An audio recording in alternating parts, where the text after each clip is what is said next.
Mozart Carvalho. Mozart, eu gosto de conversar com você, Mozart, porque você fala fácil para a gente aqui. Você traz aqui metáforas, comparações para a gente entender exatamente, né, o que está acontecendo, sem aquele juridiquês que cria uma barreira entre vocês, juristas, e nós aqui, que somos da comunicação ou de tantas outras áreas, como é o pessoal que nos acompanha diariamente aqui na nossa audiência. Então, Mozart, antes de passar a bola para você, primeiramente, muito boa tarde, agradeço pela sua presença aqui no SBT News. A gente já começa perguntando, o que é esse tal edital? Edital é só no diário oficial? A pessoa contrata ali um espaço publicitário, demanda um jornal, isso é obrigado? Pode ser que a gente receba aqui no nosso SBT News, o nosso veículo digital aqui, olha, coloca ali um banner ali dizendo que Eduardo Bolsonaro está sendo intimado e a gente conta com a sua colaboração. Como é que funciona isso? Bem-vindo, boa tarde. Obrigado, Jesus. Obrigado pelas palavras carinhosas aí. É sempre bom ser entrevistado pelo melhor repórter do Brasil, pelo melhor Oh. entrevistador do Brasil. Isso facilita a vida da gente, né? 1-0 para mim, hein? 1-1. Ô, Jesus. 1-1. Ô, Jesus, o que acontece? O edital, ele é uma das formas de tentar encontrar ou tentar fazer com que o réu ele compareça à justiça exatamente porque não se está encontrando o réu. O réu, por algum motivo, ou o endereço está em dificuldade de se encontrar realmente ele no endereço específico. Antes de mais nada, a citação ela sempre é pessoal e intransferível, principalmente nos casos onde vigora aí o direito penal. Não se pode citar, por exemplo, um pai, não se pode citar uma mãe, não se pode citar a esposa. Olha, dê como citado que a esposa assinou ali na casa dele como recebido. De forma nenhuma. A citação é pessoal e intransferível. E muitas das vezes, porque o sujeito às vezes trabalha fora, mora em outro local, vem final de semana, às vezes é difícil realmente encontrar determinados réus, às vezes nem pela dificuldade do réu querer se fazer representar em juízo, querer aparecer em juízo, às vezes não é nem isso, às vezes justamente por esses complicadores, porque ele trabalha fora, porque às vezes ele só está em casa final de semana, e às vezes o oficial de justiça não quer muito ir final de semana à casa de alguém para citar alguém, com quanto que pode, não tem problema nenhum. E às vezes há esses entraves, mas no caso específico aí, o edital, ele serve aí como algo que se apregoa, que se põe em espaço público, principalmente põe no mural do fórum, principalmente da vara onde ele está sendo intimado, no caso aí no STF, e dá-se aí publicidade de uma forma mais elástica a um jornal de grande circulação na praça, e pode sim ser através tanto de um jornal, também com a edição ali da chamada na frente da vara. Isso acontece muito nos nossos tribunais brasileiros. Mas é uma forma aí de chamar aquele réu que não está conseguindo, que o oficial de justiça não está conseguindo encontrá-lo. Perguntar, o Mozart, olha que curiosidade, porque eu tô aqui com a rede social do Eduardo Bolsonaro, tô com o perfil dele do Instagram aberto aqui. Tá aqui, 7 milhões de seguidores, o perfil dele segue em atividade, está liberado, por enquanto não foi, né, não precisou sair do ar, vamos colocar dessa forma aqui. Foi bloqueado, foi bloqueado. Não foi bloqueado. Então a gente abre aqui, tem aqui, enviar mensagem, aí você entra aqui no direct. Aqui, não tem nenhum empecilho, faço um teste aqui, escrevo, consigo mandar um direct para Eduardo Bolsonaro. O oficial de justiça não pode fazer isso? Intimado. Olha só, pode sim, Jesus, desde que esteja descrito também no mandado lá citatório dele. Pode ser feito através de WhatsApp, ele pode ter um WhatsApp conhecido de muita gente, pode ser feito através do WhatsApp. Na justiça brasileira, Jesus, a gente já utiliza muito isso, citação via WhatsApp. Hoje, muitas das casas judiciais brasileiras, elas estão utilizando o WhatsApp como forma de citar o réu. O que o oficial de justiça faz? Ele vai lá, manda, o senhor é o fulano de tal? Aí ele diz assim, olha, o senhor está sendo intimado de um processo assim, assim, assado. Aí manda o processo, manda cópia do mandado de citação, manda cópia, muitas das vezes, da inicial na qual ele está sendo citada. Então, no Brasil, isso já acontece regularmente. Então, não só no WhatsApp, conforme você mesmo falou, no Instagram. No Instagram pode mandar para o direct? Pode. Existe sim aquela dificuldade, às vezes, de encontrar o réu e que o autor, geralmente é o autor da ação, que indica para a justiça, olha, o réu pode ser encontrado no direct tal, o réu pode ser encontrado no aplicativo do WhatsApp sobre o número tal do seu WhatsApp, e muitas das vezes isso tem surtido um efeito tremendo na justiça brasileira, porque facilita muito, Jesus, a estada do réu de difícil acesso para ele comparecer à justiça. E detalhe, Jesus, a maioria dessas citações, quando se dão por meio eletrônico, também o oficial de justiça dá aquela verdadeira descrição ali no seu mandado, olha, citei através do WhatsApp tal ou do Instagram tal, ele se deu como citado, tá aqui o comprovante de que ele conversou comigo, pega a print daquilo ali, põe nos autos do processo e vida que segue jurídica, né? Então, pode ser que a gente acredita que eles não abrem tudo para a imprensa, enfim, que é quem faz o elo entre o que está acontecendo ali do gabinete para dentro e a sociedade. Então, a gente não sabe, por exemplo, se ele mandou o oficial de justiça a serviço do Supremo Tribunal Federal, do ministro Alexandre de Moraes, não sabemos se ele mandou esse WhatsApp. Há o contato de Eduardo Bolsonaro, tanto há que ele vem sendo entrevistado por órgãos de imprensa. Se ele bater se o oficial de justiça perguntar para a gente, está aqui, a gente tem um contato. A gente tem o WhatsApp do Eduardo Bolsonaro. Deve ter enviado um WhatsApp, deve ter mandado por direct, deve ter reforçado por e-mail, deve ter entregue no e-mail oficial na caixa de entrada do deputado lá, o @câmara.gov.br. E ele vem complementando então, né, Moisés, Mozart, pelo... Moisés é Moraes com Mozart, mas vamos lá. Mozart, ele vem complementando aqui com o edital para que não haja sombra de dúvidas, para que não haja qualquer eventual contestação de que isso seria um julgamento à revelia, que o réu não foi citado, para que não fundamente uma contestação pelo advogado que embase o recurso, por exemplo.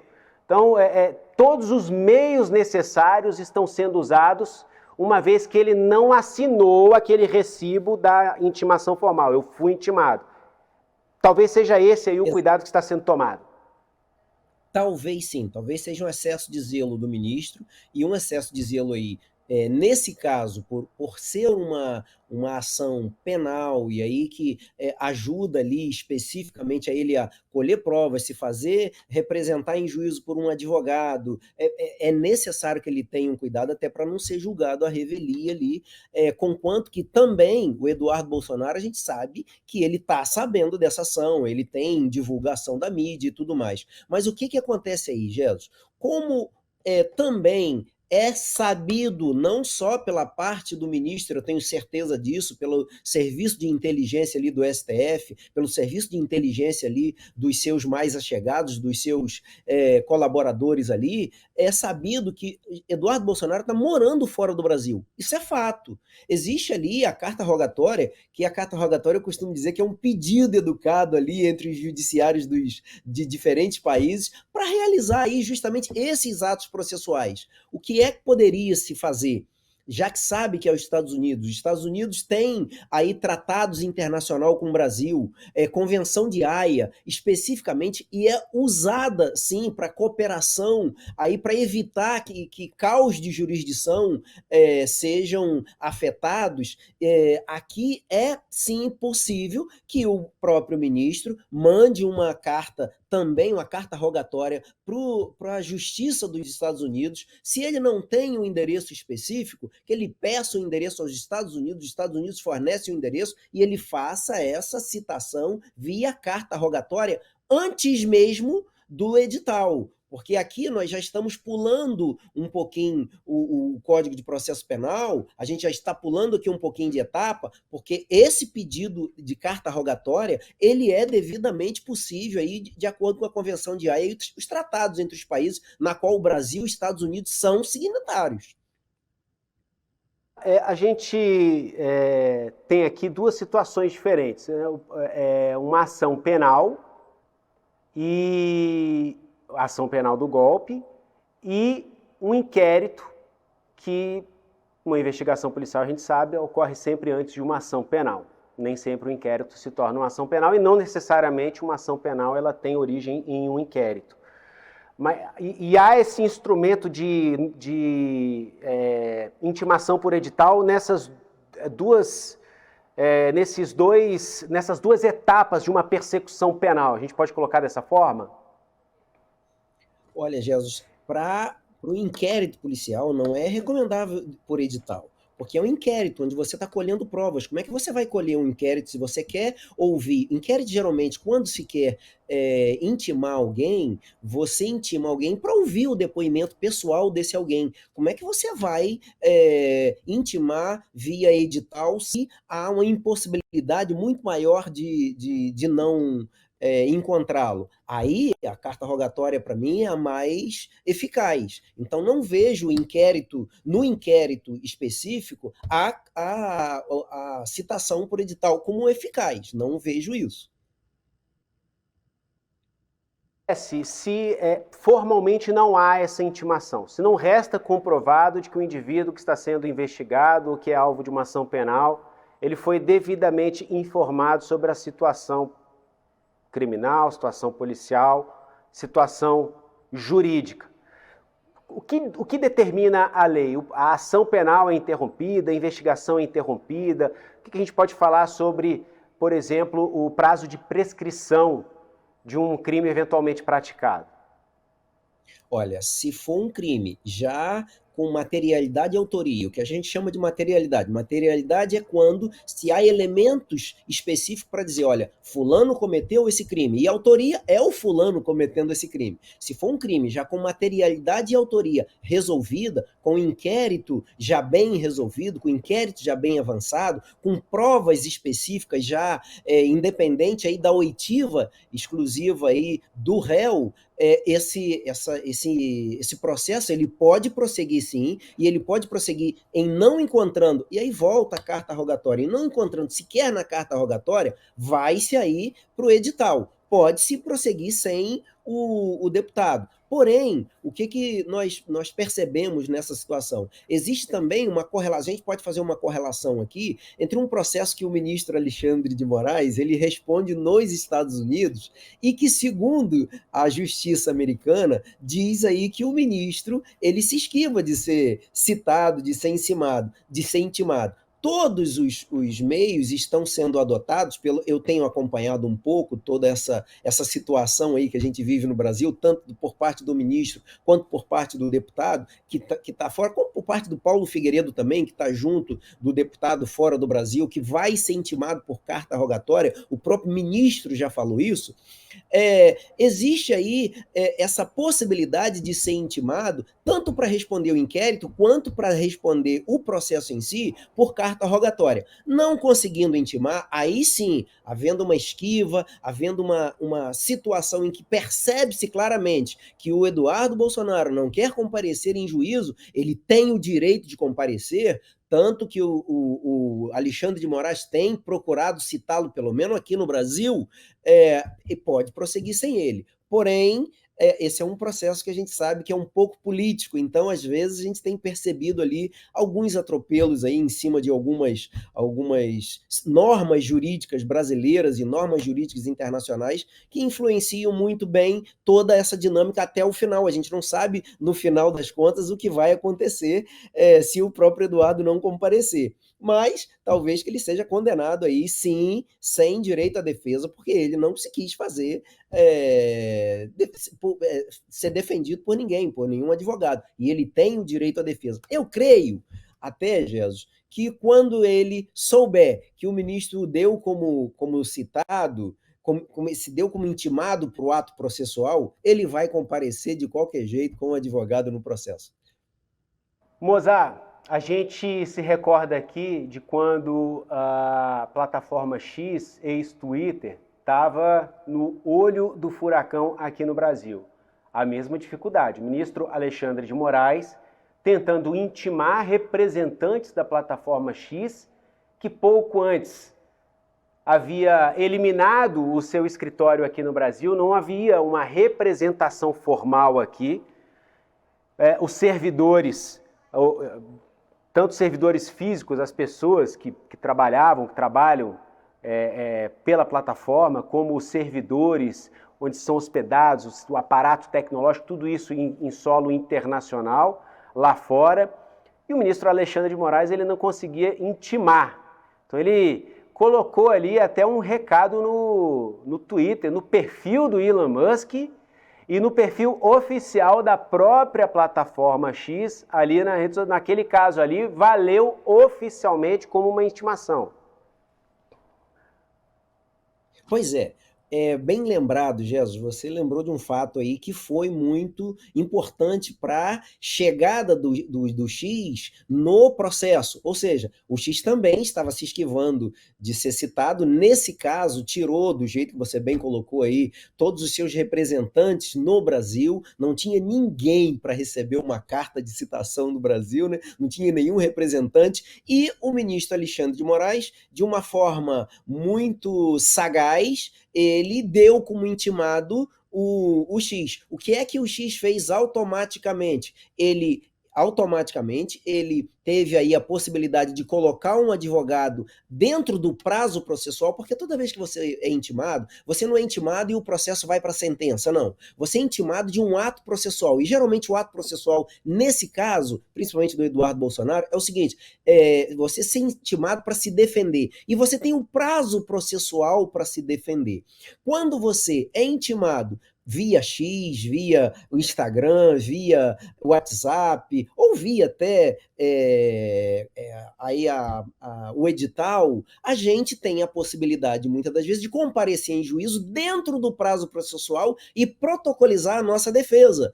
Eu penso que é isso que vai acontecer, tal qual aconteceu com o X, Jesus, muito bem lembrado por você aí. E eu acho que não vai ter saída para o Eduardo Bolsonaro, vai ter que responder essa ação, tão logo o ministro Alexandre de Moraes como intimado, até porque a partir do momento em que ele tem conhecimento dos fatos, ele tem conhecimento do processo, sim, ele deve comparecer sim a juízo. Há uma dificuldade de encontrá-lo aí por conta de mandar nos endereços do Brasil, mesmo sabendo que ele não está no Brasil.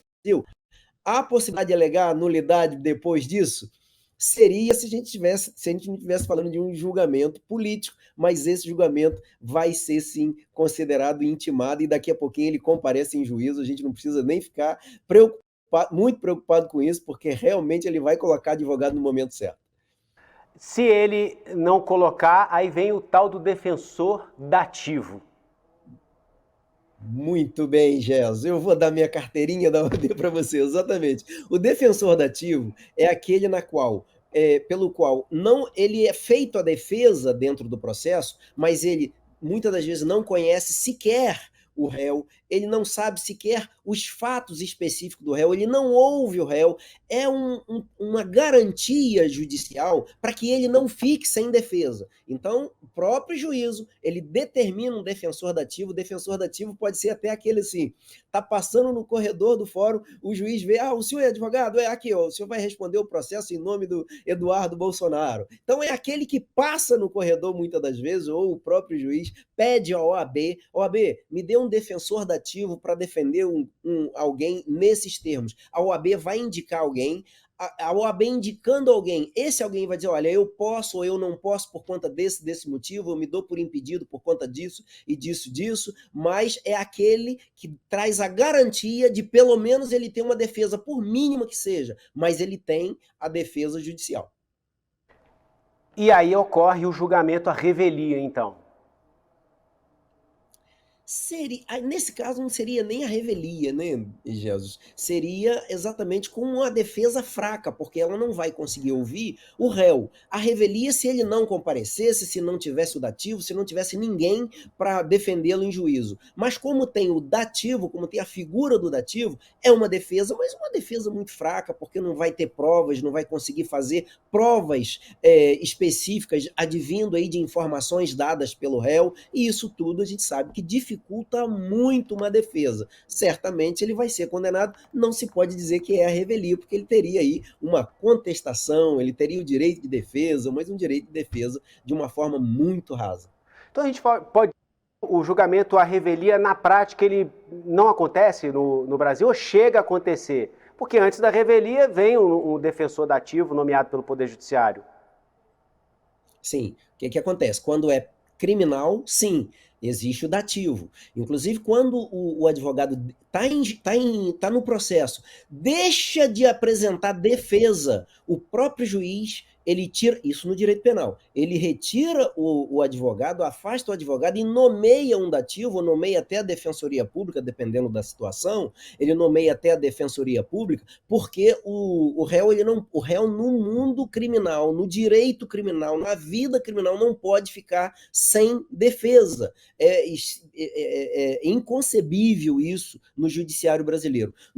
Na justiça comum, no juízo civil, aí sim, eu fui intimado, não compareci, poderia me fazer representar por um advogado, não me fiz representar por um advogado, certamente aí vai ter a revelia, porque não é um juízo tão estritamente legal quanto o juízo penal. Porque o juízo penal, para condenar alguém, ele precisa ter elementos específicos e precisa tomar todo o cuidado de dar o direito de defesa a alguém, por mais precária que seja, através aí do dativo. Então eu não vejo aí ser condenado à revelia no juízo dativo, a menos que, talvez num caso específico aqui que eu vou informar, o sujeito tratou um advogado, esteve em juízo, ele se fez representar por esse advogado, o advogado não representou defesa, o juiz nomeou um advogado dativo e ele foi lá e disse: eu não quero o advogado dativo, eu quero o meu advogado. E o advogado